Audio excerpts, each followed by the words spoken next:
Ayyamul Usbu', hari dalam seminggu.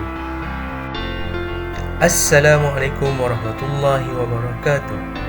Untuk kali ini, mari belajar hari dalam seminggu.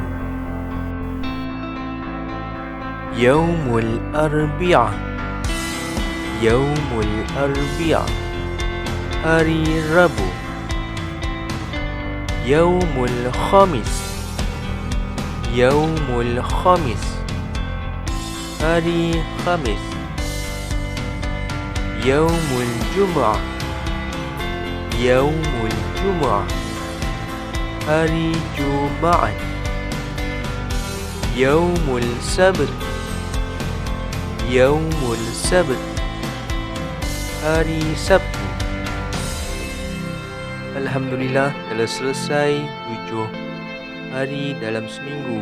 Diharapkan pelajar-pelajar dapat mengulang kaji dan mengulang setiap kalimah untuk mudah menghafal.